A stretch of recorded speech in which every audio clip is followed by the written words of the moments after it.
por la red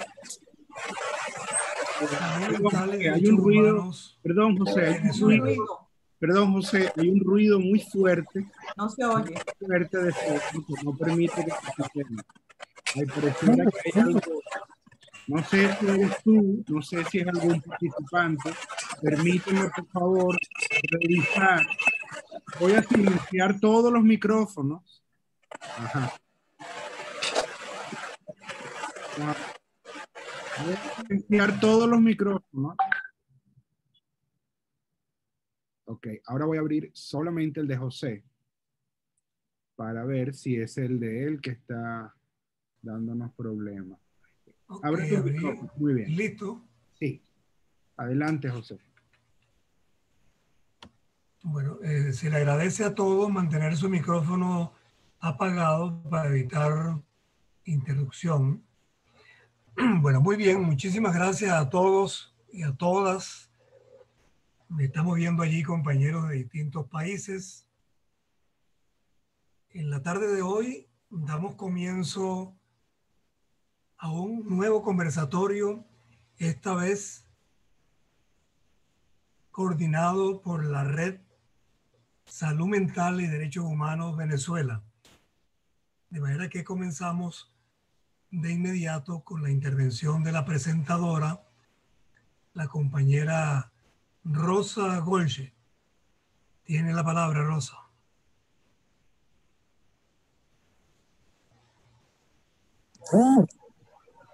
Aló, buenas tardes, ¿me escuchan? Sí.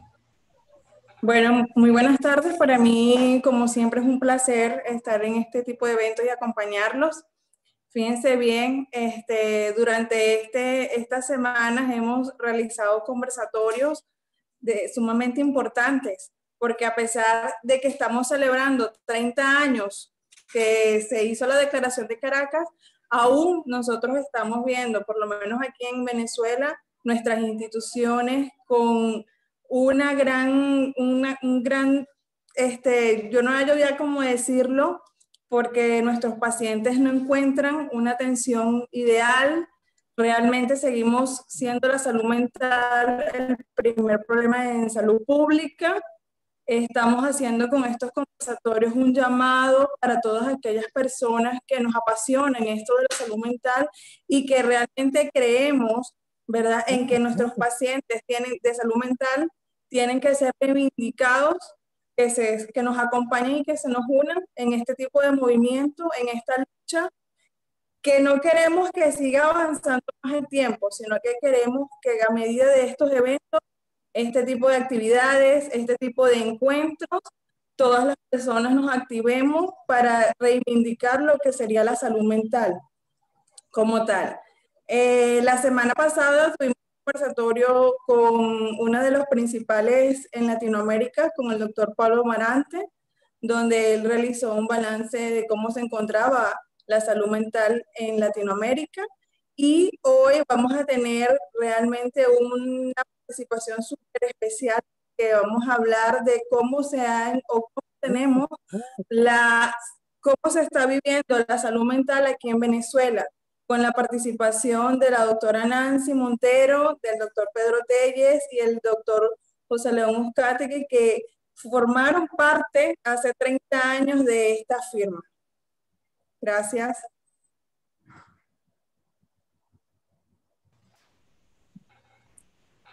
Muy bien. Le doy el paso al doctor Uzcategui, compañero, profesor, amado. Gracias, Rosa. Bueno, muy bien. En verdad nos complace muchísimo hoy contar con dos extraordinarios expositores para tratar el tema de la reestructuración de la asistencia psiquiátrica en América Latina a propósito de la Declaración de Caracas,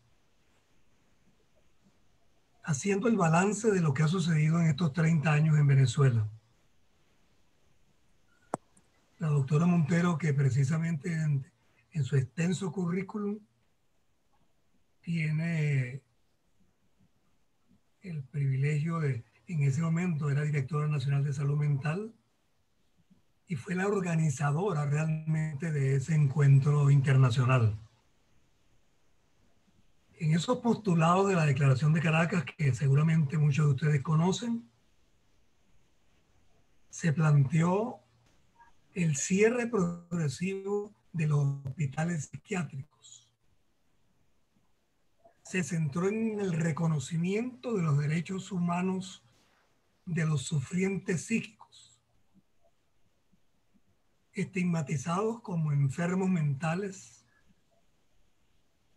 Se planteó la incorporación de la asistencia psiquiátrica en la atención primaria en salud, que para ese momento eran los sistemas locales de salud que se tenían como experimento en toda América Latina, la apertura de servicios de psiquiatría en los hospitales generales, la promoción de modelos alternativos centrados en la comunidad y dentro de sus redes sociales, favorecer la permanencia del enfermo mental en su medio comunitario, la organización de servicios comunitarios de salud mental, la capacitación del recurso humano con esta orientación comunitaria.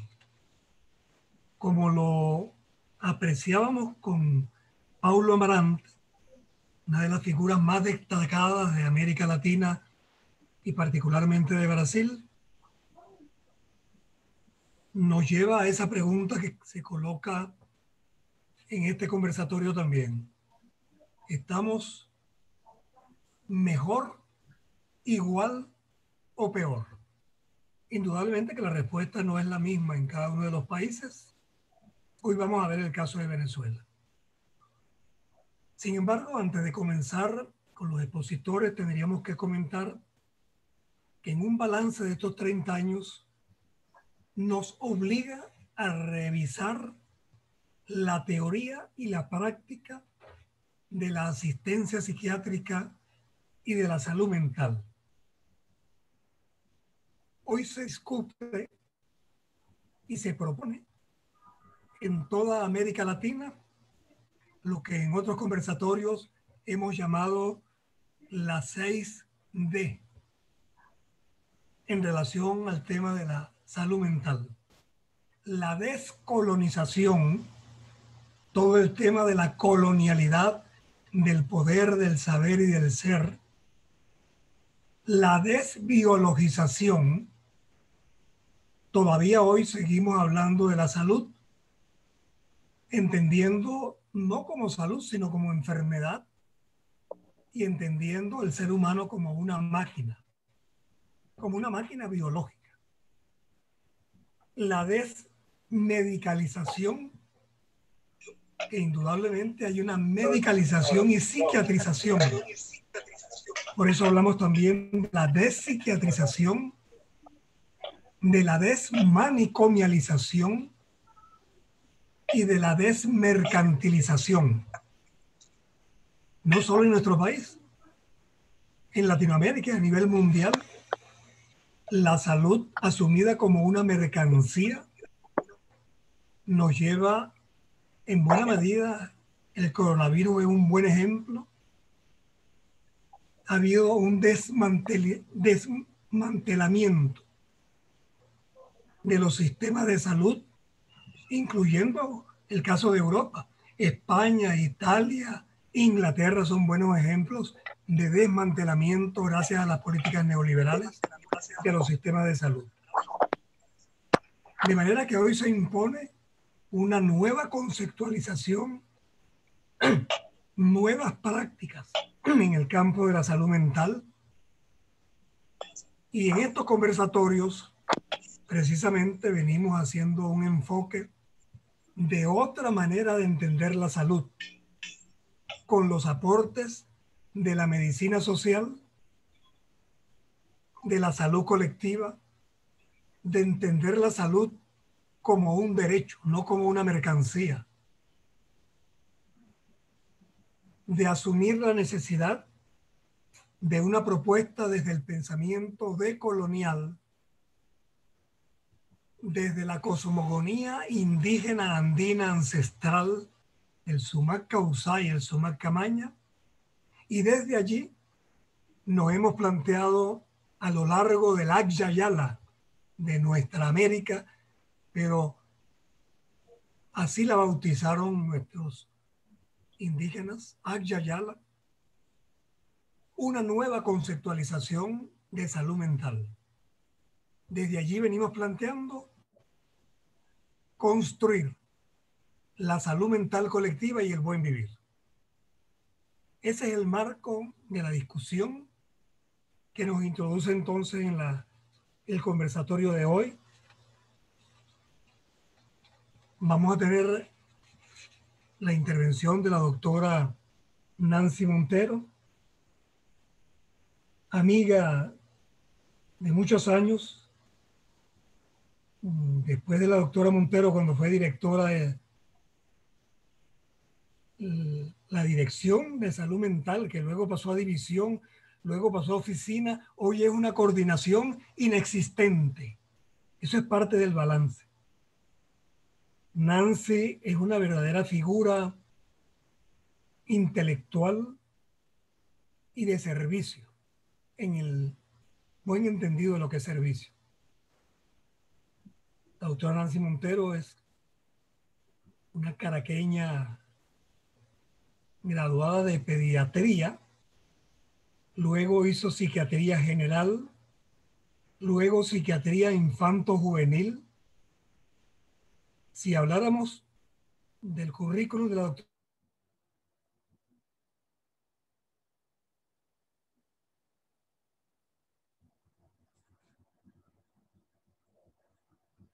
¿Eso?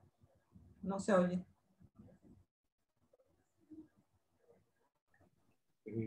Parece que ha habido problemas ¿Me toca a mí? ha habido problemas de conexión, obviamente, con... Nos quedamos sin voz. Entonces, doctora Montero, lo que le agradecería es que usted inicie con su Amigo. presentación. No, yo estoy oyendo. Va a necesitar poner Está bien. presentación. ¿Poner qué? ¿Me oyen ustedes a mí? Sí, le escuchamos. ¿Me oyen? Sí. Ah, bueno. Entonces yo voy a iniciar dando las gracias a esta invitación que me ha hecho José León Uzcategui para conversar con ustedes y a la presencia de todos ustedes que anima mucho pues para intercambiar experiencias. Yo entiendo que yo no estoy actualmente enterada exactamente de la situación de la salud mental en Venezuela y más bien había pensado en hacer como un breve recuento de lo que fue, lo que sucedió en torno a esa primera reunión de la reestructuración de la atención psiquiátrica, del encuentro que culminó con la Declaración de Caracas. Realmente hay como, yo quiero hablar un poquito de mis antecedentes, no por egocentrismo, sino porque hay una explicación para muchas cosas. Yo soy médico pediatra y psiquiatra de niños. Entonces, yo nunca trabajé en un hospital psiquiátrico. Yo, una vez que me gradué, trabajé en lo que se llamaba en Caracas un dispensario de salud mental, es decir, un centro de salud mental metido en la comunidad. En Caracas había muy poco, habían unos 3, uno en San Bernardino, otro en el cementerio y otro en San Martín, y yo estaba en uno de esos centros de salud mental. Y era profesora de psicopatología en la Universidad Central de Venezuela y me tocaba ir al Hospital Psiquiátrico de Caracas a dar clases, prácticas de psicopatología.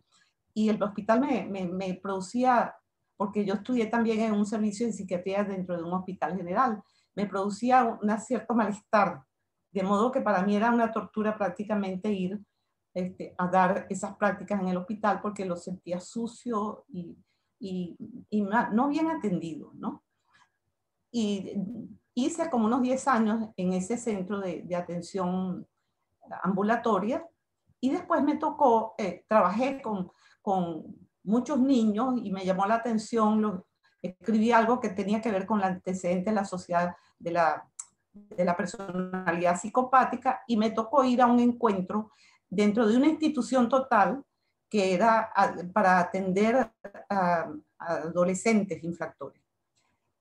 Y yo visité esa institución por casualidad, no directamente, y pensé que me gustaría ir a trabajar allí alguna vez. Y me tocó por obra de la casualidad, y eran algunos. Yo creo que no es casualidad. Yo creo que la vida lo va conduciendo a uno por determinados senderos que tiene que ver con la misión de uno en la vida y con lo que uno escoge, ¿no?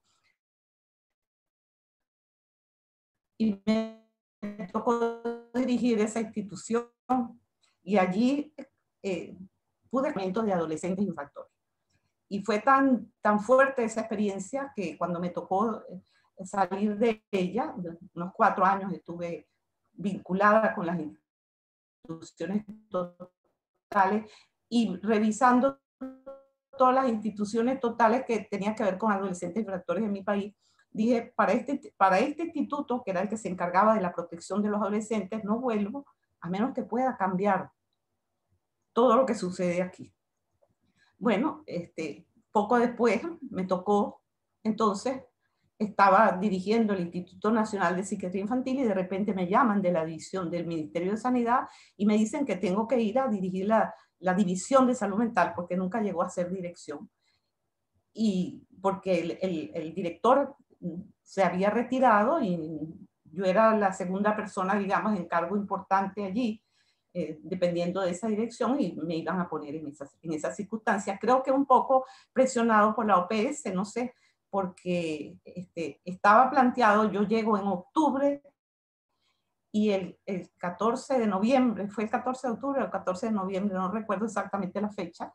Yo sé que tuve como 3 semanas para montar el evento.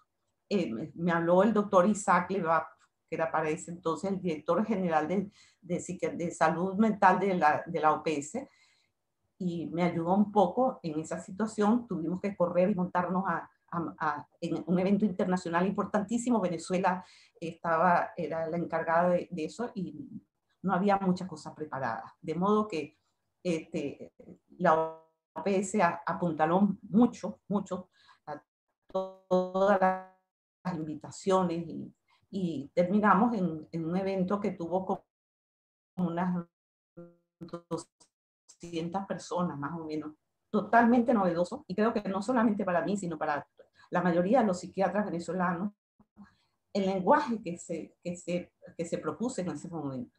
Las estrategias que se usaron fueron y que se propusieron eran las estrategias de atención primaria, lo que traía la OPS como una propuesta de declaración que fue discutida y a la cual se añadieron muchas estrategias y con mucho apasionamiento se discutió, traía una terminología totalmente novedosa. Eso de los sistemas locales de salud, en Venezuela no existían sistemas locales de salud, sino en el área de la salud infanto-juvenil, que se habían fundado en los años 40 para la atención de la salud materno-infantil. Pero de resto, como les digo, no había sino hospitales psiquiátricos y lo que llamaban colonias psiquiátricas, que eran para los enfermos crónicos, y hospitales psiquiátricos. Servicios de psiquiatría en hospital general, creo que nada más que existía el del hospital universitario, muy pocos. Entonces, como ustedes comprenderán, era una cosa totalmente extraña. Y otra de las estrategias eran buscar la participación de la comunidad, la atención primaria en salud. Era una atención fundamental, fijarnos en la meta de buscar una atención fundamentalmente preventiva. Se habló de la rehabilitación, se hablaba de la rehabilitación de los enfermos mentales y de la calidad de la atención. Y de un tema que después de eso se ha convertido en un tema fundamental, se convirtió en un tema fundamental en mi vida profesional y en la de mucha gente que trabajamos en salud y fuera de la salud, en la protección de la infancia, porque es que digo esto porque la reestructuración de la atención psiquiátrica va a tener influencia indirecta en toda la reestructuración que vino después para defender los derechos de los niños y los adolescentes en Venezuela, y que tiene los mismos principios que tuvo la propuesta de reestructuración de la atención psiquiátrica. Es decir, la defensa de los derechos humanos de los enfermos mentales, ¿no? De los derechos humanos, derechos civiles también, ¿no? Por supuesto, esta propuesta realmente tuvo resistencia importante en nuestro país, la Sociedad Venezolana de Psiquiatría, que era una sociedad muy combativa, etcétera, no entendió mucho, porque se hizo mucho énfasis en la desaparición de los manicomios y en los efectos deleterios que tenía sobre la salud el hospital psiquiátrico como tal. Y eso fue un trabajo muy, muy arduo, que requirió, por ejemplo, la reestructuración de uno de los hospitales psiquiátricos más importantes que existía en Venezuela, que era el Hospital de Bárbula, y el doctor Telles, el papá del doctor Telles, me imagino que formaba parte de ese grupo de psiquiatras, no sé si estuvo allí en el Hospital de Bárbula, era famosísimo porque cada cierto tiempo salía en la prensa una protesta de la desgraciada situación en que se encontraba ese hospital. De modo pues que ayudó mucho también en ese momento que empezamos a aparecer aquellos medicamentos de liberación prolongada para la atención de las enfermedades mentales de los adultos, porque en los niños yo no utilizaba ese tipo de medicamentos. Entonces, pero sí quiero decirles que comprendí rápidamente lo que significaba la reestructuración de la atención, porque había vivido esa experiencia de instituciones totales en el ámbito de adolescentes, porque en el ámbito infantil tampoco había hospitales psiquiátricos en Venezuela. En México sí, que los llegué a conocer, pero en Venezuela no. Y entonces hubo todo un movimiento de dificultad, de resistencia, porque las colonias, lo que llamaban las colonias psiquiátricas que estaban metidas en el medio rural, estaban totalmente abandonadas, y eso nos obligó a recorrer el país donde existía atención psiquiátrica, porque había sitios en donde ni siquiera había atención psiquiátrica. Es decir, entonces los enfermos eran de una región a otra para poder ser atendidos. Entonces había resistencia porque la gente no conocía otra cosa. Lo que yo les puedo contar era una historia verdaderamente de horror, lo que me tocó vivir. Me tocó sacar un enfermo que tenía 20 años, metido en una celda en el hospital de Bárbula, porque había en una crisis psicótica, mató a otro enfermo y fue condenado a 20 años de prisión. Y cuando yo llegué había una mano que salía por una ventanuca y se movía, una ventanita que tenía la puerta, y me insultaba y me decía, puta, puta, puta, dame dulce. Y entonces yo pregunté, ¿quién está ahí? Y me contaron esa terrible historia, y hubo todo un proceso para liberar a un enfermo de esa prisión en la que estaba, en donde supimos que la madre lo iba a visitar una vez al mes, y cuando abría la puerta, ella le llevaba comida, era una mujer campesina, y él a ella no la agredía, se comía toda la comida en un solo día, y entonces se aprovechó esa apertura de esa puerta para irle poniendo inyecciones, irle poniendo tratamientos, se habló con ella, y ese enfermo logró salir así como, y en ese mismo hospital tuvimos la oportunidad también de encontrar, por ejemplo, una enferma que tenía una enfermedad bipolar, y había sido dada de alta, y un enfermero la había violado sin saber que la enferma estaba de alta.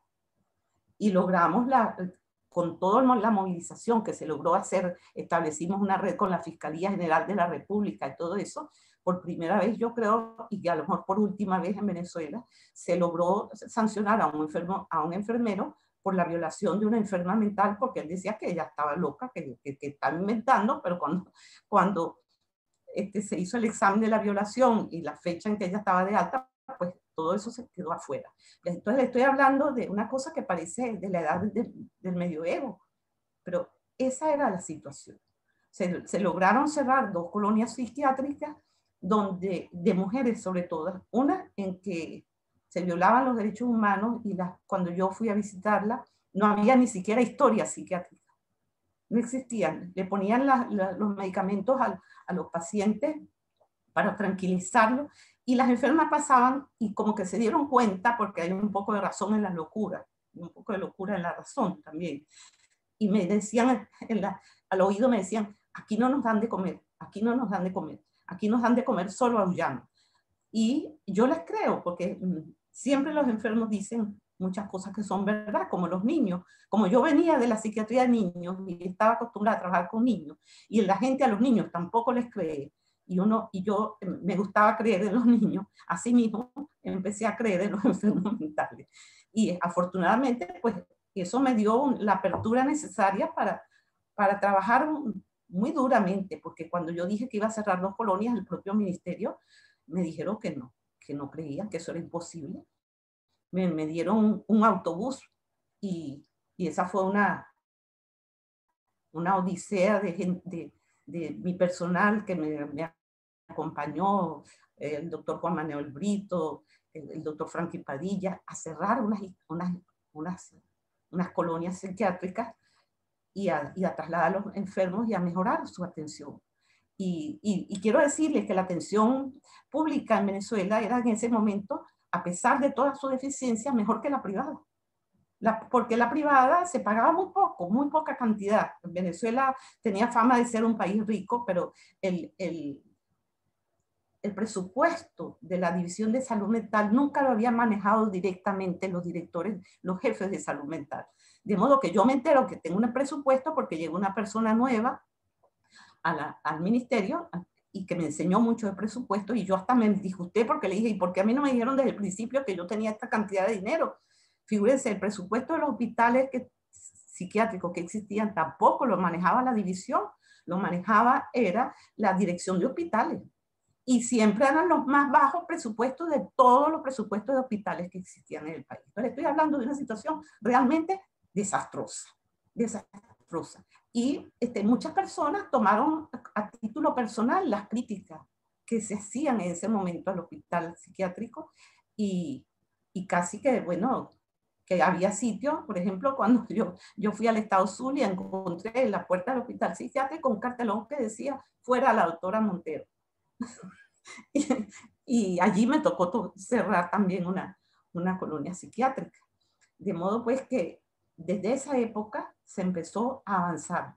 Y yo no me tocó a mí ver los avances de esa propuesta tan maravillosa que me pareció y a la que empujé durante 4 años, porque no era suficiente 4 años para un cambio tan profundo como el que se estaba proponiendo. Me tocó venir a España a ver también cómo era la red de salud mental que tenían aquí en España. Ahora vivo aquí en España y quiero decirles que sí, cada cierto tiempo veo que los enfermos mentales no están bien tratados y cometen delitos, homicidios sobre todo. Aquí en España se está viendo con bastante frecuencia esa situación. Lo que me dice que posiblemente hay dificultades también, porque cuando la salud en general se deteriora, como está sucediendo actualmente en el mundo, pues lo primero que recortan es la salud mental. Porque como estamos, parece que los dirigentes algunas veces nos falta salud mental para darnos cuenta de lo que está sucediendo, ¿no? Me tocó venir aquí y me tocó hablar en las distintas regiones. Yo sentía que era como, no sé si ustedes conocen a esos evangélicos que tocan las puertas de las casas y van tocando las puertas y hablando de la situación. Así fue los 4 primeros años de reestructuración de atención psiquiátrica en Venezuela. De puerta en puerta, o sea, de estado en estado donde existía atención psiquiátrica, y vamos a hablar de lo que era la reestructuración, de lo que se debía hacer, y encontramos, yo conté en estos días para esta conversación con ustedes, conté más o menos el número de personas con las que se comprometieron. Quiero decir que el doctor José León Uzcategui es a uno de los que le digo realmente mucho entusiasmo desde ese momento, ¿no?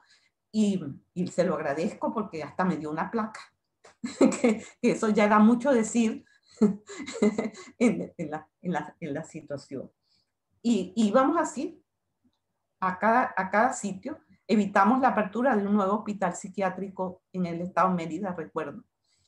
Y favorecimos el fortalecimiento del servicio de psiquiatría en el Hospital General, pero allí había gente interesada. Bueno, no fueron, las conté a las personas y eran 13. Si hubieran sido 12, hubiera dicho que eran los 12 apóstoles, pero fueron 13. 13 personas que que tuvieron ser profundamente comprometidas. A lo mejor se me puede haber olvidado alguno, por eso no los voy a nombrar, pues si los nombro me puedo meter en algún problema. Pero esa es la situación. Bueno, eso me tocó durante 4 años. Y después, como soy psiquiatra de niños, me tocó a mí ir a una institución que es la institución protectora de los niños, de los derechos de los niños y adolescentes en Venezuela, que se llamaba el INAM, Instituto Nacional de Pediatría, Instituto Nacional del Menor, de la que yo había salido y había dicho, yo no vuelvo a menos que sea para cambiar esto radicalmente. Y me encontré otra vez con la misma situación, pero ya con niños y adolescentes, los niños metidos también en casas hogares, en instituciones, sin familia, desarraigados de su medio familiar. Y entonces, de la reestructuración de la atención psiquiátrica quedaron las memorias. Se logró hacer el primer plan de salud mental que tuvo Venezuela. Se logró hacer ese primer plan en ese tiempo también. Y se logró hacer un proyecto de ley de protección, un anteproyecto de ley de protección a enfermos mentales, que nunca pasó de allí. Se lo presentamos al ministro, se presentó al ministro, etcétera, pero no hubo quien empujara esa acción. Cuando me toca ir a la institución, donde habían también instituciones totales, pero para niños, que era mi materia, digamos, original, entonces era la misma situación. Existía una ley que se fundamentaba en la teoría o doctrina de la situación irregular, donde todo niño que era abandonado, que era maltratado, que era abusado, era considerado en situación irregular. La irregularidad estaba en la sociedad, la irregularidad estaba en la manera de atenderlo. Los niños no eran los irregulares, éramos los adultos los que estábamos en situación irregular con respecto a los niños. Entonces, allí, con la experiencia anterior y porque quiero decirles que cuando yo estaba en la división, la palabra sonó en mis oídos por primera vez, la palabra ONG, o sea, organizaciones no gubernamentales. Participación de la sociedad civil, yo no conocía sino una sola institución de niños, que era SECODAP, que estaba empezando también en ese momento su trabajo. Entonces, cuando ya llego al otro lado, había habido una conferencia, así como la conferencia de reestructuración, había habido una conferencia nacional para los derechos de los niños, con motivo de la convención, de la aprobación de la Convención Nacional sobre Derechos del Niño. Y entonces, en esta oportunidad, sí me di cuenta, o sea, sí tuve la fuerza suficiente, porque tuve un equipo que me acompañó de una manera extraordinaria, un equipo, allí era una institución un poco más grande, aunque siempre también relegada en segundo término, era como un chivo expiatorio de los problemas de la infancia dentro del país. Ya sí nos propusimos hacer un cambio radical, como proponía la reestructuración de la atención psiquiátrica, de modo que ese cambio radical que no se pudo hacer para la atención de los adultos, sí quedó propuesto en la atención de los niños y de los adolescentes en Venezuela, para acabar también con todo el exceso de institucionalización, y se logró montar una red, y lo digo para los psiquiatras y la gente de Venezuela que está aquí, se logró montar toda una red de servicios. Esta institución tenía más servicios que la División de Salud Mental, tenía 600 instituciones en todo el país y estaba presente en todo el país, y se logró montar y definir un sistema de protección que está fundamentado en el derecho a la participación, en el interés superior del niño y en la defensa de los derechos humanos de los niños, y en la consideración de los niños como ciudadanos, que también es una cosa que han perdido los enfermos mentales. De modo que yo digo que el hecho que la vida me puso en distintos sitios, me parece que estaba como destinada a trabajar y a luchar con eso, porque eso es una tarea de largo alcance.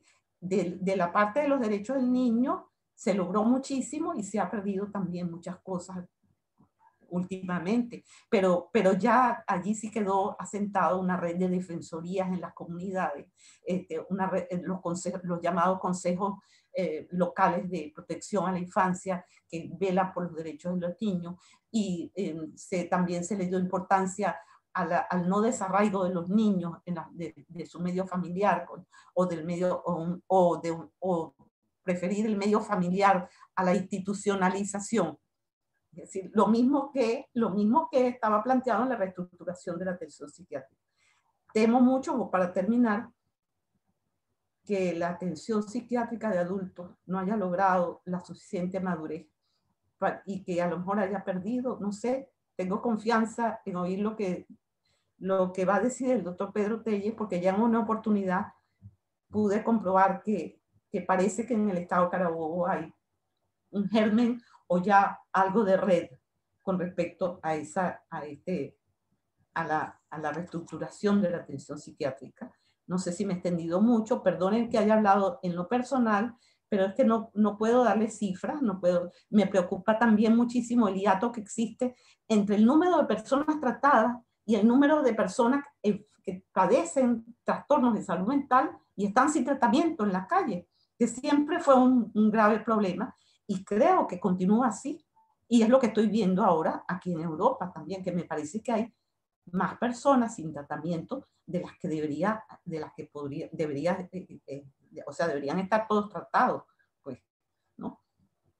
No sé si voy a dejarlo aquí para no quitarle más tiempo y oír lo que ustedes quieran preguntar. Estoy dispuesta a que me pregunten y darles lo poco que les puedo decir, pues, porque no estoy en condición de conocer exactamente la situación de Venezuela. Entonces, por eso he hablado del pasado, y si el pasado sirve para algo, es para evitar que se repita, y para dar impulso a cosas que se pueden hacer, y para que se establezca, mi felicidad sería en este momento que la gente de salud mental establezca conexión con la gente que trabaja en las redes de protección de niños y adolescentes, porque ese es un lugar donde van a encontrar gente dispuesta a trabajar por derechos humanos y por la salud mental de los venezolanos en general. Muchísimas gracias, doctora Montero.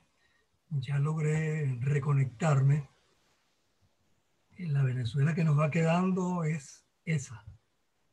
2 o 3 veces al día sin luz, sin agua, sin conexión de internet, sin. Hoy tengo ya 3 días haciendo cola para ver si logro 20 litros de gasolina. Ah. De manera que el país entero es una especie de gran manicomio. Pero bueno, ya en parte de eso tenemos que hablar. La doctora Montero, ya escucharon esta clase magistral. Como los otros conversatorios va a quedar todo grabado. Quienes no han tenido la oportunidad de estar presentes van a oír esta excelente exposición de la doctora Montero. Yo quisiera completar la presentación de la doctora Montero. Ella fue presidenta del Instituto Nacional del Menor y fue promotora del cambio de la ley tutelar de menores. Esa ley, cuando se aprobó, es la que conocemos como la LOMNA. Y eso quedó como un modelo a nivel internacional. Ella fue también directora de la revista Niños, fue Premio Nacional de Psiquiatría. Es decir, tiene un extenso currículum que no voy a seguir quitándoles tiempo, pero quiero destacar que además ha recibido numerosas condecoraciones y publicado libros, entre ellos 4 libros de poemas. Y el último está titulado 20 poemas de amor y una canción con esperanza. Gracias, Nancy, por ese obsequio para todos nosotros. En este empeño de seguir creyendo que las utopías son posibles, que sí podemos hacer realidad los sueños y que seguiremos empeñados hasta el último aliento en hacer realidad esos sueños. Bien, ¿tienes el micrófono apagado? ¿Tienes el micrófono apagado?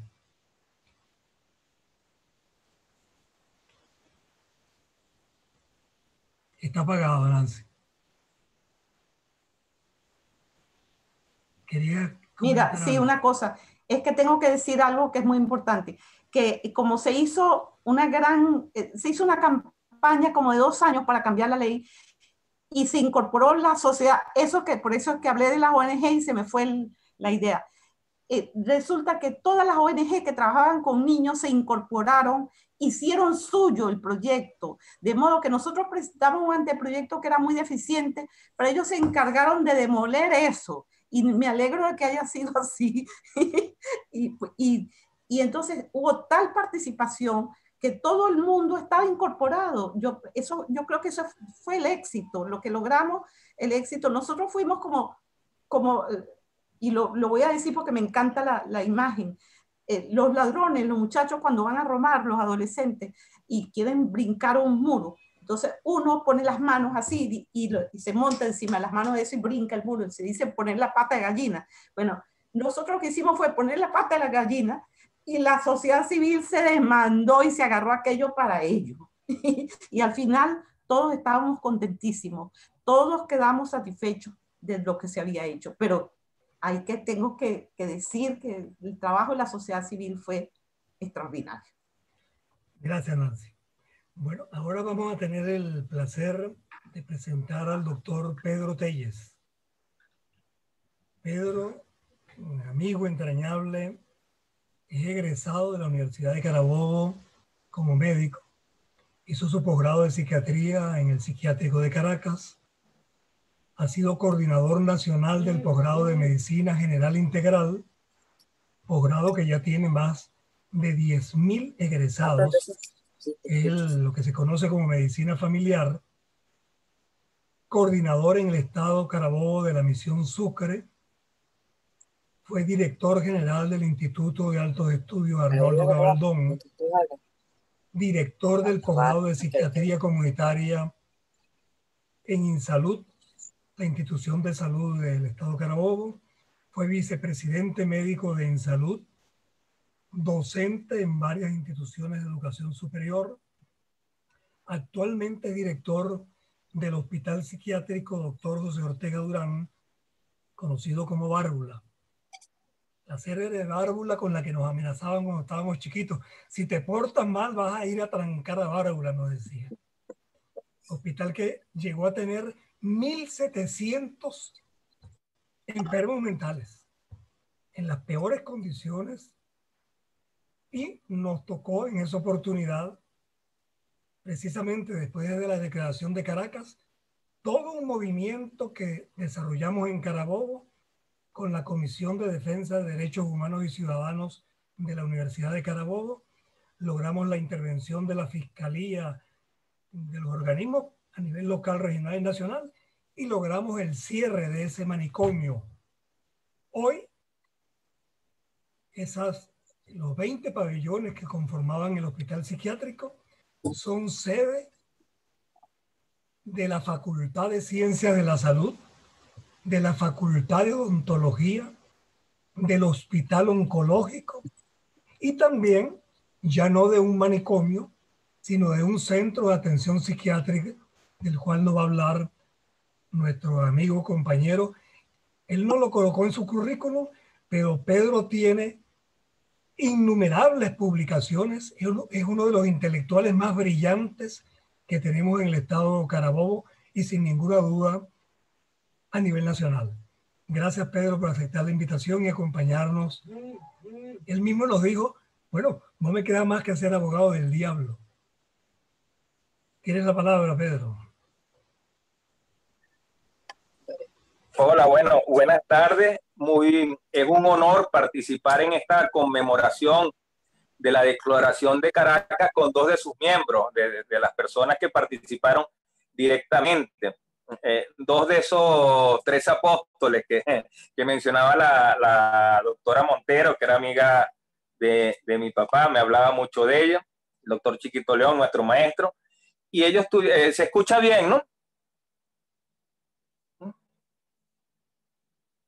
Se escucha bien, Pedro, se escucha bien. Perfecto. Sí. Entonces, bueno, esa declaración de Caracas, que me parece un acontecimiento fundamental, no nada más en la psiquiatría venezolana y latinoamericana, tuvo además presencia de otros países como España, Italia, Suecia.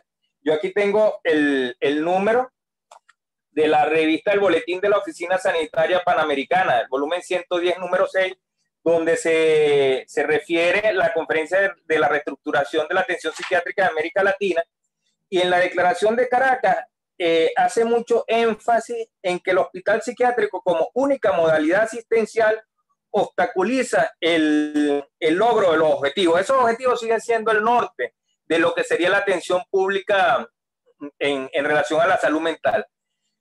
Y se hablaba de que el eje de la atención psiquiátrica no fuese el hospital psiquiátrico, sino fuesen más bien los servicios comunitarios de salud mental. Ese era como el norte, pero resulta que no era tan fácil la cuestión. En Carabobo es uno de los pocos estados donde conviven los dos ejes. O sea, están el eje que no termina de ser sustituido, que es el hospital psiquiátrico, que sigue siendo el ente rector de la salud mental en la región, pero también está el otro eje que era el propuesto, que es la red de los Sésame, que son 10 centros de salud mental comunitario con equipos interdisciplinarios que tienen conexión con las escuelas, donde hay, cuando digo interdisciplinario es porque hay un neurólogo, o debería haberlo, hay un psicopedagogo, hay una enfermera psiquiátrica, hay un trabajador social y hay un psiquiatra, ¿verdad? Y también residentes de psiquiatría. Entonces, en Carabobo coexisten los dos ejes. Y resulta que el hospital psiquiátrico, que ya, bueno, no es ya el hospital de crónico, no es esa colonia rural, ¿verdad? Que a lo mejor se conoció y se intervino en aquel entonces, sino un hospital de agudos, coexiste con el eje que se proponía, que es los Sésames, pero aún así el hospital psiquiátrico sigue imponiendo la hegemonía en el concepto, en el paradigma de lo que es la atención psiquiátrica, con todos los defectos que fueron señalados previamente en la Declaración de Caracas. ¿Y qué es la reflexión que yo traigo? Que es difícil sustituir una hegemonía por otra, porque va más allá del ámbito de la medicina, de la psiquiatría, está en el ámbito de la medicina y en el ámbito de lo social. Y en ese contexto sigue siendo el hospital, lo manicomial, el eje del tratamiento psiquiátrico. Y se entiende además como paradigma de la enfermedad psiquiátrica, la esquizofrenia, ¿verdad? Cuando es una y minoritaria dentro del contexto mayor de las enfermedades y de la salud mental. Y ese mismo concepto que destacaba el doctor León de la enfermología, pues, de concebir la salud psiquiátrica, la salud como la ausencia de enfermedad, ¿verdad? Entonces es restrictivo. Y cuando nosotros tratamos, iniciamos el posgrado,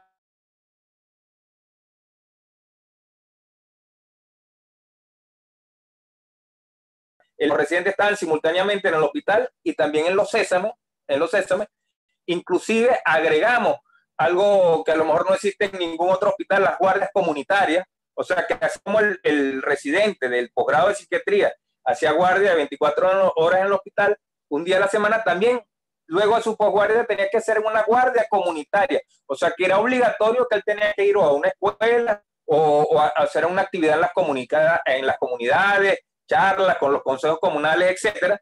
Entonces, y aparte de la consulta que hacían en el hospital psiquiátrico, que nosotros eliminamos la consulta externa del hospital porque los centros de salud mental, los Sésame comunitarios, pasaron a hacer la consulta externa, ¿verdad? Ahí tenían que trabajar y estudiar también los residentes. Aún así, con esos cambios, siguió siendo el hospital psiquiátrico el eje hegemónico. ¿Y por qué? Porque hay una cultura dentro de la medicina institucional, hegemónica también, una cultura de parcela, de especialización, de medicalización, de hospitalización y en detrimento de la atención primaria. Eso ha ido cambiando poco a poco. Yo soy optimista, que en el contexto actual, dentro de la importancia que se le está dando a la atención primaria en el sistema de salud público venezolano, donde la mayoría de los cursantes del posgrado de psiquiatría comunitaria son médicos integrales comunitarios y con especialidad de medicina general integral, o sea, son médicos también de familia, y donde el posgrado de psiquiatría es prácticamente su segundo posgrado, y ellos ya vienen de esa formación a nivel de las comunidades. Ahora sí están dando el contexto, ¿verdad? El contexto global, social y dentro de la misma situación general de las situaciones de salud para poder dar ese cambio de eje, para que el hospital psiquiátrico, el manicomio no siga siendo hegemónico, sino más bien pasar a que el eje sea el servicio de salud. Aquí en la declaración dice, dan mucha importancia a la capacitación del recurso humano y entender también que, dice el video está detenido, entender también la importancia de la enseñanza de la psiquiatría en ese cambio. O sea, que los médicos, psiquiatras que formemos, sean formados dentro de los paradigmas de la psiquiatría comunitaria. Y también cambiar también la concepción que tienen los médicos en general, no los que vayan a ser psiquiatras, sino el médico de familia, el médico comunitario, debe tener una noción distinta y no referir a los pacientes al hospital psiquiátrico, sino referirlo a la comunidad. Y también hablo del cambio de paradigma que debe ocurrir a nivel de las educadoras, a nivel de las psicopedagogas, una concepción amplia de lo que es la salud mental. Entonces no era suficiente como política pública decir, bueno, cambiamos los hospitales psiquiátricos, cerramos algunos, ahora van a ser los centros de salud mental comunitaria. No, en Carabobo desde hace muchos años existen los dos ejes y sigue siendo hegemónico el hospital. Entonces el cambio se tenía que dar fuera del ámbito médico, en algo más global. Yo inclusive diría, dentro de lo que nos hablaban del buen vivir, de otro paradigma en contexto a la salud y que tenga que ver, yo me conectaría, a mí me parece una experiencia que participé junto con el doctor Chiquitolón, que fue el diplomado de salud comunitaria y buen vivir que se dictó en el Instituto de Altos Estudios, Arnoldo Gabaldón. Iba dirigido no a médicos, no a enfermeras, no a personal de salud, sino a dirigentes comunitarios, promotores de salud, porque es ese nivel de la promoción de salud, del estilo de vida sano, donde se podían incidir las políticas públicas que buscan la atención primaria de salud como la base del sistema de salud. Y yo creo que ahorita en Venezuela estarían dadas las condiciones para ese cambio de eje, por la importancia que tiene en la salud pública actualmente la atención primaria. Ahorita todos los residentes que tenemos en el posgrado de psiquiatría son médicos integrales comunitarios que vienen de barrio adentro. Esos muchachos vienen de contacto con las comunidades, vienen de trabajar en la atención primaria, no vienen con el modelo fundamentado en la especialización con que forman las universidades autónomas del país. Entonces yo creo que eso genera unas nuevas condiciones para el cambio, pero aún así, bueno, estamos hablando de las oportunidades, pero también podríamos hablar de lo que tenemos ahora. Yo conozco el monstruo por dentro desde hace muchos años, pero mi familia trabajó en el hospital psiquiátrico. Yo siempre he tenido relación con el psiquiátrico, tanto en mis estudios de pregrado, en el posgrado, que lo hice en el psiquiátrico de Caracas, con el doctor Franklin Padilla, que es coautor con la doctora Montero de trabajo sobre trastorno de personalidad. Y entonces he tenido experiencia en varios sitios manicomiales. Bueno, el Hospital Psiquiátrico de Caracas es el hospital psiquiátrico más antiguo del país. Y el psiquiátrico de Bárbara fue el segundo más grande de América Latina, cuando era colonia rural. Entonces, aparte de que no se han logrado los cambios, han ocurrido algunos retrocesos.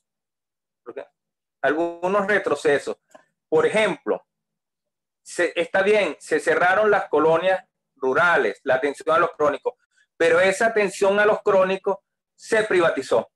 Los centros de larga estancia son ahora privados, o sea, no son una obligación del Estado. Eso es un retroceso en cierta forma, porque el Estado se salió del asunto. Bueno, pagan a través del Seguro Social o a través de otras instituciones, y esos centros de larga estancia son unos centros de exterminio. Y lo digo así, sin ni siquiera exagerar las palabras. Ahí los niveles de mortalidad de esos centros de larga estancia, mortalidad de los pacientes, son más o menos equivalentes a los que tenían el psiquiátrico de Caracas cuando era el manicomio del IDICE, que morían, por ejemplo, un 25% de mortalidad anual de sus pacientes. Bueno, así están los centros de larga estancia y son, por cierto, centros privados en su totalidad.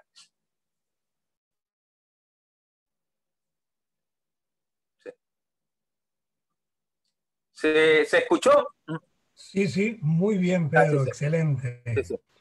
Bueno, muchísimas gracias por su intervención esclarecedora, con una experiencia interesante en Carabobo que yo conozco y de la cual formo parte. Vamos a darle la palabra a los participantes. No sin antes, yo quisiera hacer un par de comentarios.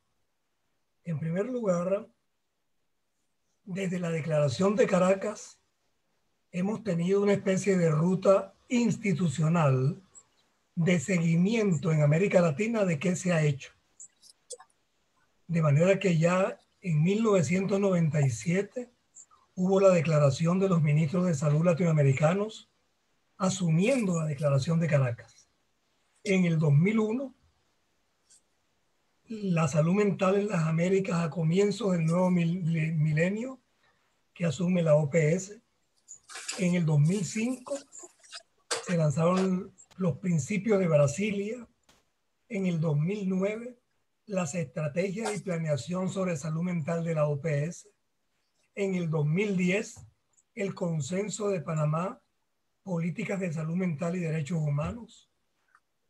En el 2013, el Plan de Acción de Salud Mental 2013-2020 de la OMS-OPS. Sin embargo, desde lo institucional, desde los gobiernos, los avances han sido, en el mejor de los casos, declarativos. Pero en la práctica los hechos niegan esos documentos. Hay una nueva ruta desde el movimiento popular, desde la intelectualidad orgánica y las personas con sufrimiento psíquico, que comenzó en el 2017 en Florianápolis, en Brasil, con el primer encuentro latinoamericano de derechos humanos y salud mental, y se creó la Red Latinoamericana de Derechos Humanos y Salud Mental. Luego en Montevideo, en el 2018, se hizo el segundo encuentro de la Red Latinoamericana del 9 al 11 de octubre, y recientemente fuimos invitados a ese evento en Argentina, en Rosario, el tercer encuentro latinoamericano y del Caribe de derechos humanos y salud mental. Estaba previsto para diciembre el cuarto encuentro en Chile. Hubiésemos celebrado ese movimiento popular en lucha en este momento, que obviamente fue suspendido. De manera que tenemos una nueva ruta desde la sociedad civil que incorpora ya no solo psiquiatras, psicólogos, trabajadores del campo de la salud mental, sino que incorpora a los usuarios, los familiares de los usuarios, todo tipo de profesionales, comunicadores sociales, antropólogos, y eso está conformando un gran movimiento de derechos humanos y salud mental en América Latina. En Venezuela se comienzan a dar los primeros pasos, como lo señalaba Rosa en su intervención, con esta red Salud Mental y Derechos Humanos. Y si quisiéramos hacer, al principio señalábamos 8 puntos de la Declaración de Caracas. Si pasáramos revista rápidamente, el primero, el progresivo cierre de los manicomios. Si lo vamos haciendo en notas de 0 a 20, estamos raspados. El reconocimiento y respeto de los derechos humanos de los sufrientes psíquicos, los enfermos mentales, estamos de 0 a 20, no llegamos ni a 5. Incorporar la asistencia psiquiátrica en la atención primaria en salud. Yo, que participé en Barrio Adentro, convicto y confeso, yo que cuando nació Barrio Adentro, yo estuve en Cuba 2 veces con el comandante Fidel Castro discutiendo cómo iba a ser Barrio Adentro. Y yo, que participé en esta experiencia, digo que ha sido en salud mental no 5 puntos, 0 puntos. Bastante discutimos con la misión médica cubana que se debía incorporar salud mental en Barrio Adentro. Ni un paso hemos logrado en ese sentido. Ni siquiera psiquiatras logramos que se incorporaran allí. Ofrecimos varios psiquiatras en Venezuela participar en Barrio Adentro gratuitamente y no nos permitieron. Y yo era autoridad del gobierno. Yo era director de docencia del Ministerio de Salud. Apertura de servicios de psiquiatría en los hospitales generales. 0. Promover modelos alternativos centrados en la comunidad.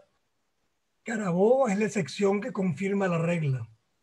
Favorecer la permanencia del enfermo mental en su medio comunitario. Claro, permanecen porque no hay donde hospitalizarlos, porque no hay donde atenderlos, porque en medio de la pandemia no hemos logrado ni una sola vez que el ministro y su familiar, que es coordinadora de salud mental, digan una sola palabra sobre qué hacer en salud mental durante la pandemia. Organizar servicios comunitarios de salud mental, 0. Capacitar recursos humanos con orientación comunitaria. Los posgrados de psiquiatría se han venido cerrando. Se cerró el psiquiátrico del Peñón. El doctor Telles puede dar fe que de esos establecimientos de larga estancia, de unos 50 pacientes que habían en Nirgua, que era uno de ellos, 25 murieron de hambre recientemente. Esa es la tragedia que estamos viviendo en el país. Así es que el balance de estos 30 años, ¿estamos igual, mejor o peor? Pues mi balance, lo digo con vergüenza, es que estamos peor. Pero bueno, vamos a lo más importante de este conversatorio, que es la participación de los asistentes. Ahí tenemos comentarios que voy a leer rápidamente. La situación actual es lamentablemente igual de decadente en las instituciones o casas de larga estancia adscritas al Seguro Social. Son depósitos de seres humanos donde no recuperan a los pacientes. Lo viví de primera mano con mi madre. Leonardo Mora, los servicios de psiquiatría son solo sitios de dopaje. Beilimar dice, así es, Leonardo. En Aragua, dice Leonardo, la situación es otra, totalmente distinta a la que plantea el doctor Telles. La atención primaria en salud está por el piso. La doctora Revete, doctor Pedro, gracias por su aporte y gracias por su visión y su esperanza en los egresados de los MIC. Permanecen en situación de calle en su medio comunitario, dice Leonardo. Rubén Loaiza. Si la situación de atención en salud mental para el adulto está en franco deterioro, y podríamos decir que entrando a cuidados intensivos, la situación para la atención de niños, niñas y adolescentes está en condiciones de nulidad. Han cerrado todos los programas y servicios en el país. Bien, ¿alguno que quiera hacer un comentario, tomar la palabra?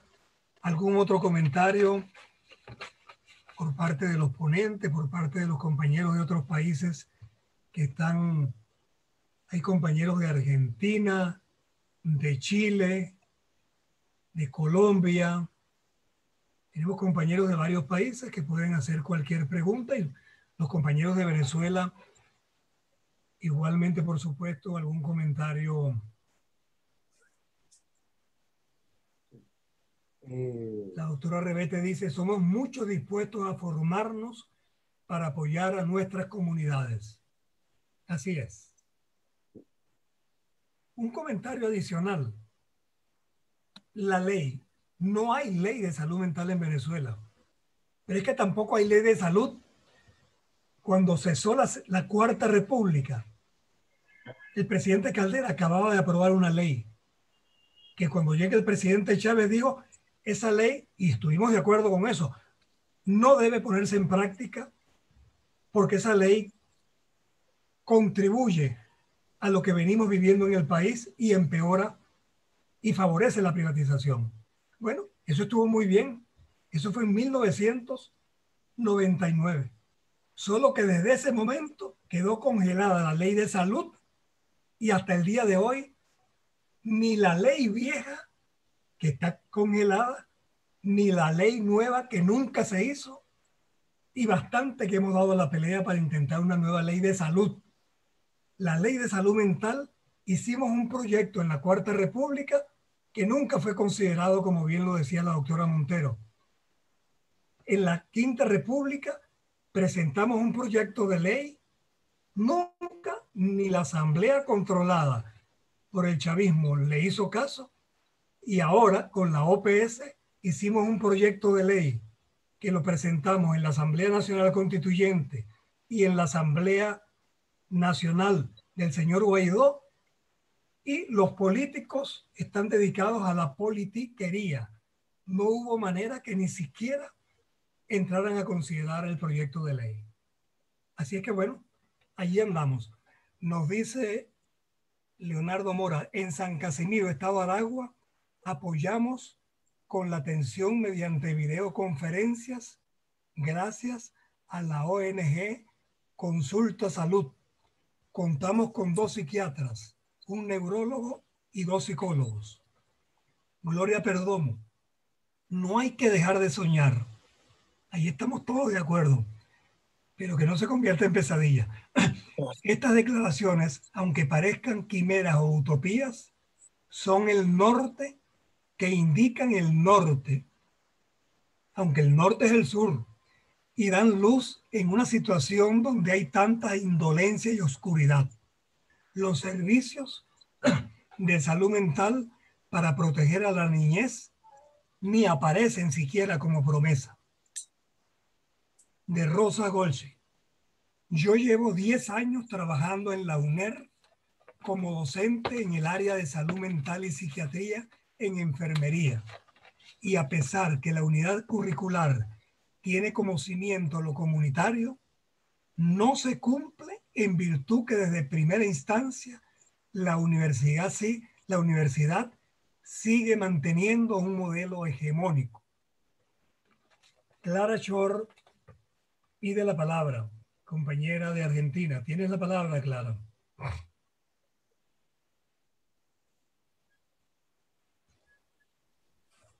Hola a todos y a todas. Yo soy argentina, en Buenos Aires. Soy psicoanalista y doctora en ciencias sociales. Tengo práctica hospitalaria y soy docente.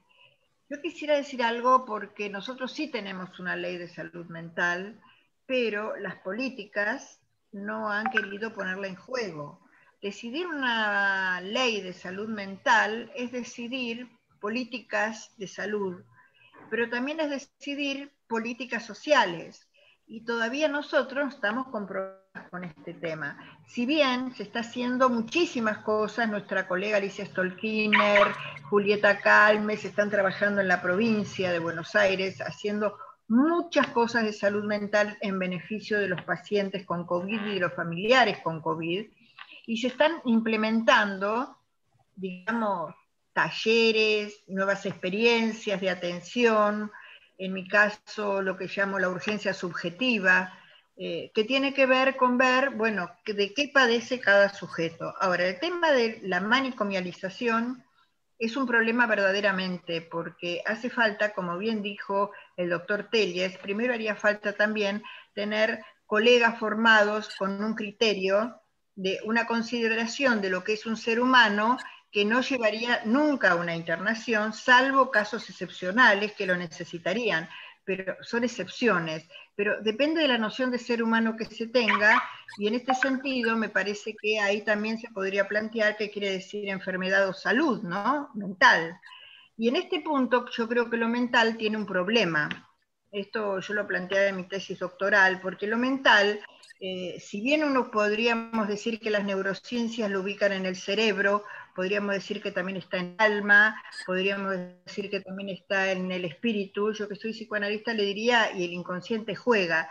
Pero ustedes fíjense que decir una ley de gastroenterología no es problema, porque hay una localización en el cuerpo. En cambio, cuando uno habla de lo mental, es bastante difícil pensar el diagnóstico y un tratamiento por una localización en el cuerpo.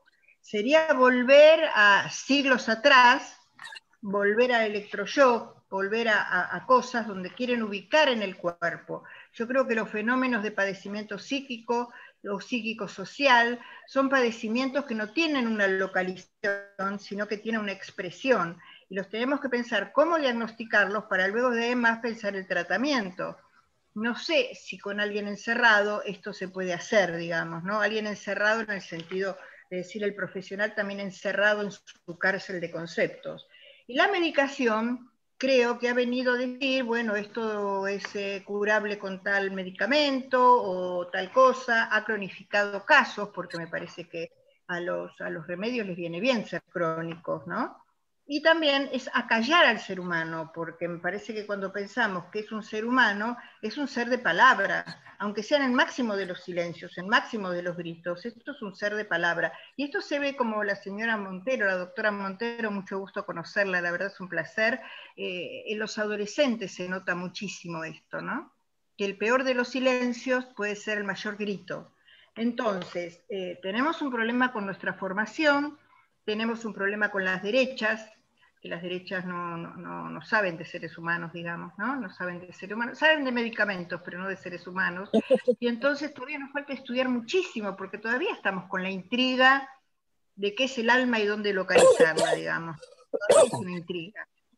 Por eso me parece que por ahora nos queda por confiar en el ser humano, ese que habla, que cuenta de qué padece, y vemos por eso, por qué lo diagnosticamos, que no sea un diagnóstico generalizado. Yo, por ejemplo, a partir de una ley que hice el contenido, lo llamé casos de alto impacto, porque impactan en el que recibe el caso y impactan en el paciente. Entonces, por lo menos lo tenemos clasificados con el DCM y medicado a perpetuidad. Caso de alto impacto no figura en el DCM. Y la otra cosa que a mí me parece que es muy importante es la relación con el derecho. No solo con los derechos humanos, sino con que haya un abogado en un equipo. ¿Saben por qué? Porque el que está ahí es también un ciudadano, es un ciudadano de derecho. Entonces, a mí me parece que el derecho tiene que trabajar con nosotros y nosotros con el derecho, sabiendo cada campo disciplinar que le incumbe. Porque finalmente, si pensamos en que alguna de estas personas tienen que volver a insertarse en la ciudad como un ciudadano, el derecho tiene que estar ahí. Nosotros también tenemos que aprender de derecho. No de castigos ni de justicia, de derecho, de derecho. Entonces me parece que también sería una asignatura pendiente para nuestras formaciones, aprender algo de derecho, decir, bueno, que es un ciudadano, que es un niño, que es una señora, que es un señor, no sé, que es mi vecino, que es un inmigrante. Se lo digo en sentido sencillo, porque me parece que es lo que hace falta en esa sencillez, saber que somos sujetos de derecho. Entonces, bueno, yo no sé, este es el problema que yo tengo en mi querida Buenos Aires. Este es el problema, que ahora no estoy en el hospital por jubilada, digamos, pero sí, como verán, sigo investigando y sigo estando en esta batalla. Y bueno, y también estoy en la universidad con esto, y en nuestro GT, en nuestro grupo de trabajo, chiquito. Pero me parece que el derecho hay que incluirlo en esta contienda actual, ¿no? Magnífico, Clara. Muchísimas gracias. Yo quisiera... Muy bueno. Beilimar, ¿tienes la palabra? Siempre yo. Sí, buenas tardes. ¿Me escuchan? Sí, se escucha bien. Ok. Bueno, muchísimas gracias a ambos expositores con esta magnífica exposición, un poco de lo que viene sucediendo acá en Venezuela. Pido la palabra en esta oportunidad porque, bueno, también vengo del Hospital Psiquiátrico de Caracas, terminé el posgrado en diciembre de clínica mental, yo soy psicóloga. He vivido de primera mano la deficiencia tan grande que tenemos, no solamente en el país, sino en el hospital, específicamente en el hospital psiquiátrico. Es llamativo para mí y le voy a solicitar al doctor Pedro Telles si tiene quizás algún proyecto, alguna, no sé, han creado alguna estrategia con los médicos integrales comunitarios allá en Valencia o donde usted trabaja, donde se evidencia que se haya mostrado buenos resultados en estos residentes. Y lo digo bueno, desde mi óptica, porque también tuve la oportunidad de ver algunas clases con estos residentes en el hospital y realmente no resultó del todo exitoso. Y esto es porque, bueno, venían de la Universidad de Ciencias de la Salud y al parecer había muchísima deficiencia en la práctica de la medicina. Entonces trataron de llevarlos a ellos a la parte psiquiátrica y no resultó, lamentablemente. Entonces, para mí es preocupante que, bueno, obviamente no soy profesora ni soy quien para evaluar a nadie, simplemente estoy tratando como que de mostrarles lo que yo viví en el hospital psiquiátrico y ver de qué manera entonces se propone la integración comunitaria, porque no solamente sería trabajar con los médicos integrales comunitarios, también tendríamos que trabajar con los médicos generales de todas las universidades. O sea, el cambio de estructura hacia el estigma tiene que venir de todos. Es mi punto y bueno, me gustaría saber qué opina el doctor Pedro. Yo quisiera intervenir también. Bueno, ¿respondo ahorita o al terminar las otras intervenciones? José, yo quiero... Sí, vamos a ir, ya estamos, nos queda poco tiempo, vamos a darle la palabra al doctor Telles y luego a la doctora Montero y luego hacemos un cierre. Mira, rápidamente,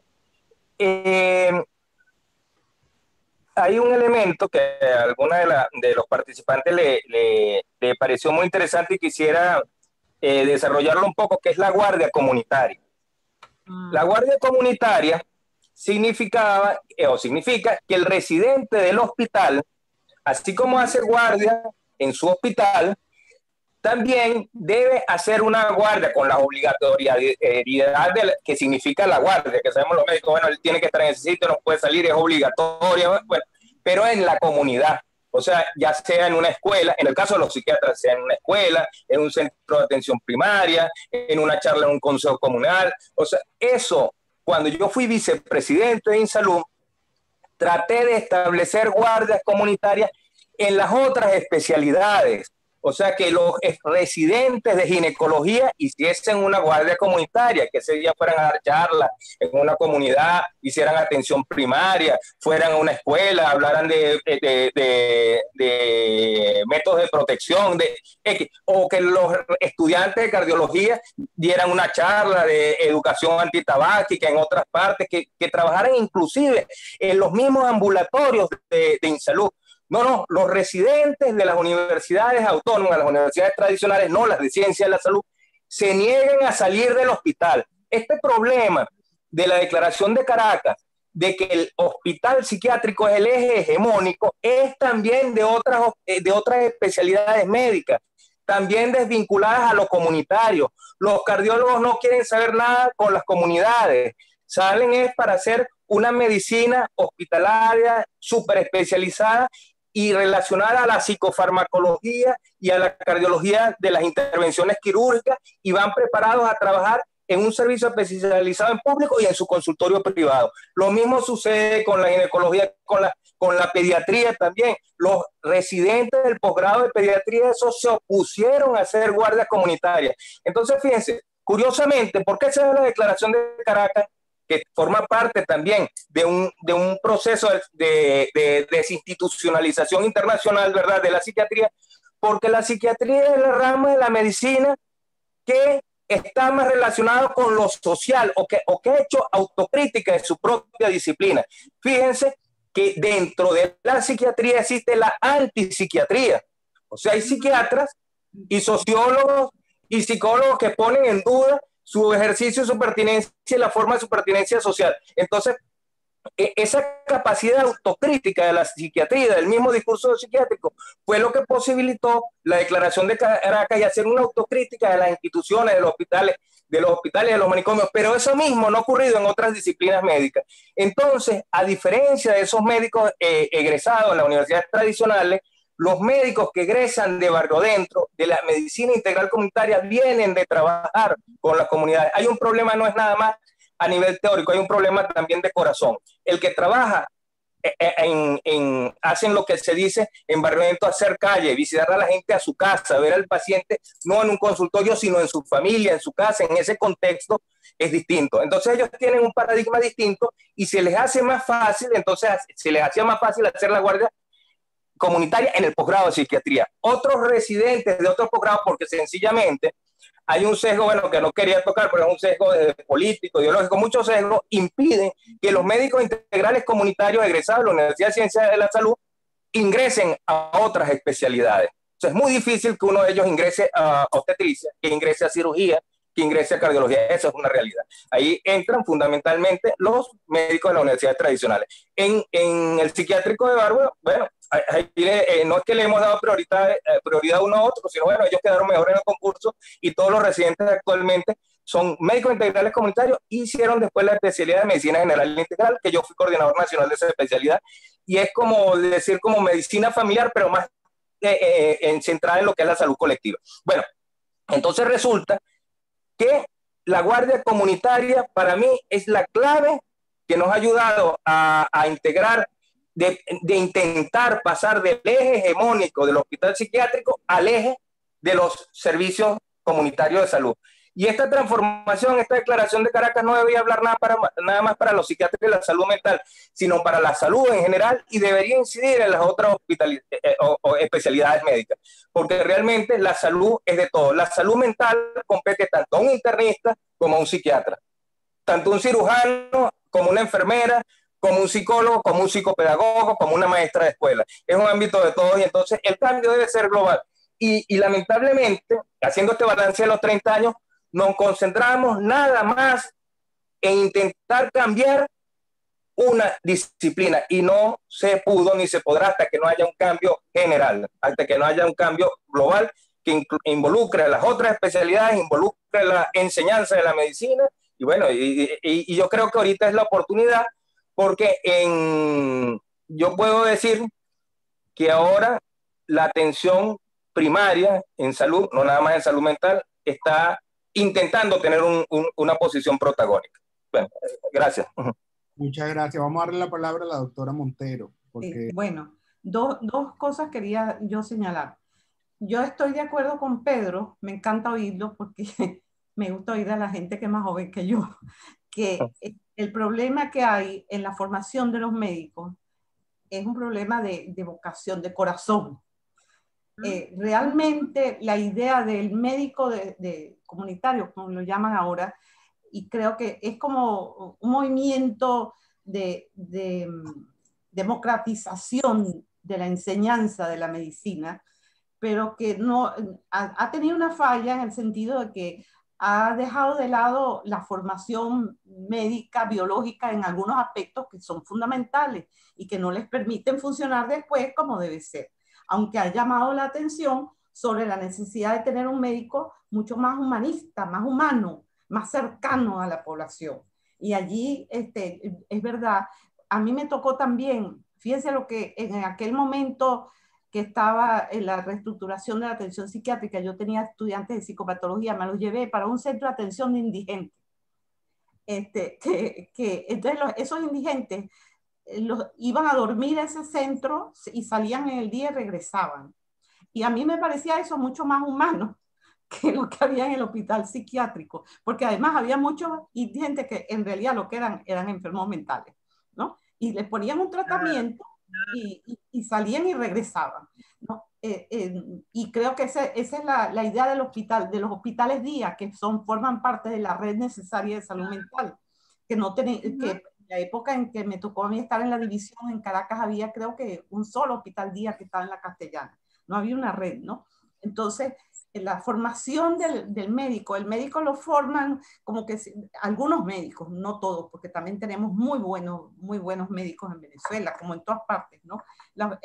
Los médicos lo forman como que si fuera el señor de la vida y de la muerte, y se sienten algunos de ellos todos poderosos, y que pueden hasta decirle a la gente lo que puede hacer y lo que no debe hacer, ¿no? Entonces hay que luchar con esa prepotencia o esa tendencia omnipotente de la enseñanza de algunos aspectos de la medicina.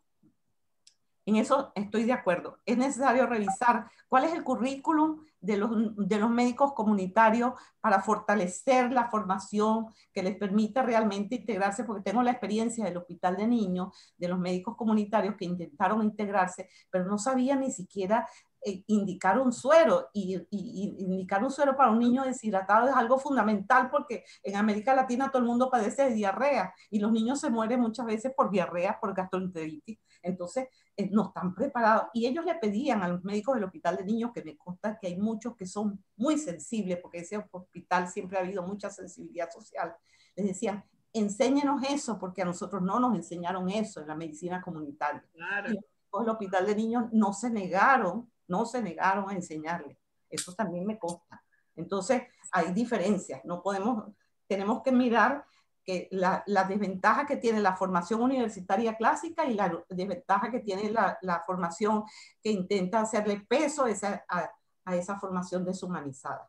Y la segunda cosa es que yo me conformaría solamente con que las leyes de salud tuvieran una parte sobre los derechos de los enfermos en general, porque es que no hay eso.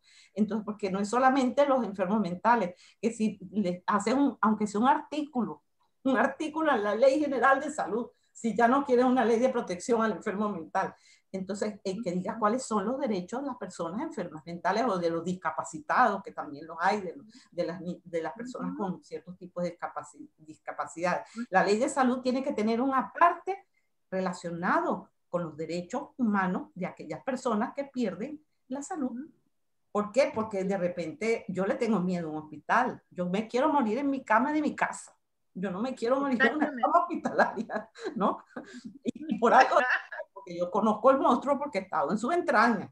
Claro. Yo sufro mucho de pensar cómo mueren los enfermos de COVID en este momento, porque así como hay que ayudar a nacer, hay que ayudar a morir también. Ayudar a morir es una especialidad, es además una de las cosas más hermosas que hay, porque yo digo que es mucho más difícil nacer que morir, ¿no? Pero morir necesita ayuda también, y necesita despedida, y necesita de atención. Entonces, lo que nos está faltando, yo creo que lo que está faltando a todo meter, y sobre todo la pandemia lo ha puesto muy en evidencia en general, es humanidad.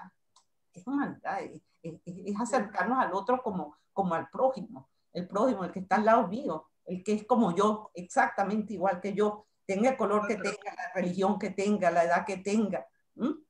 Eso, tienes tu razón, Pedro, que la capacitación del recurso humano es fundamental. Pero cuando tú haces una como te diría yo, una campaña como se hizo, por ejemplo, para la LOMNA, la aprobación de la LOMNA, que se trabajó la sociedad civil, y nosotros también desde el Estado trabajamos todo para informar a la población que los niños tenían derecho, que los niños eran ciudadanos, que los niños son personas, y si son personas tienen derecho, porque es igual que si las mujeres éramos personas y reclamábamos el derecho al voto, ¿ah? Porque éramos personas sencillamente, si no, no podían votar las mujeres. Bueno, en ese proceso todavía estamos, todavía hay mucho que andar con respecto a derechos humanos, y esa es el área que puede ponernos de acuerdo a todos.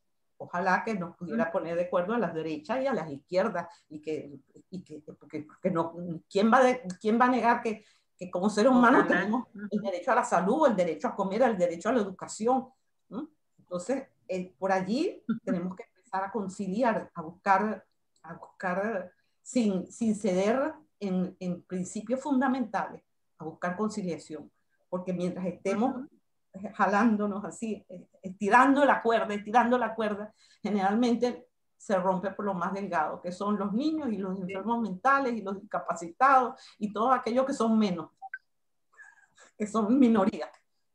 Y que parecen minorías, pero si usted empieza a sumar y a sumar, son muchísima gente. Son muchos. Y son minorías porque realmente también se les han negado derechos y son vistos como minorías, porque los niños en Venezuela llegó un momento que eran casi el 50% de la población, entonces no era ninguna minoría, y sin embargo se las trataba como si fueran minorías. Las mujeres somos también 50% de la población y durante mucho tiempo hemos sido tratadas como minoría, infravalorada. Entonces el trabajo no ha terminado, pero toda la Convención de los Derechos del Niño, la Declaración de Caracas, todas esas cosas nos pueden unir, porque ahí hay cosas en las que todos podemos estar de acuerdo. Es cuestión de tiempo y de confiar en que todo va a salir bien. y que donde hay buena voluntad, hay posibilidad de encuentro y de ayuda al prójimo. Muchas gracias. Muchas gracias, doctora Montero. Gracias, gracias. Muchas gracias. Muchas gracias. Nada, nada. Bueno, creo que estamos ya en la recta final. Solo quizás yo tomo un turno para reflexionar un poco sobre los discursos y las narrativas. Esto de desmontar sin plantear qué vamos a montar, yo creo que es un poco peligroso. Y eso es parte de lo que estamos viendo en estas experiencias, ¿no? Eso de decirle a los jóvenes, dile no a las drogas, pero no decirle qué van a decir. Entonces, como que, ¿verdad? Yo puedo brevemente dar un panorama de lo que implicó en la República Dominicana. Lamento que Wendy Alba salió de la sala, que está mucho más autorizada que para hablar de esto, pero en República Dominicana sacamos el hospital psiquiátrico en el 2016, se cerró. Y estoy hablando de un país que tiene 8 años en crecimiento económico, siendo el primer país en América Latina en crecimiento económico, y que con el COVID no decreció, que se estima que el crecimiento va a ser 0, pero no va a tener decrecimiento económico. Que no tiene bloqueo económico de ninguna potencia, sino más bien mucha asistencia.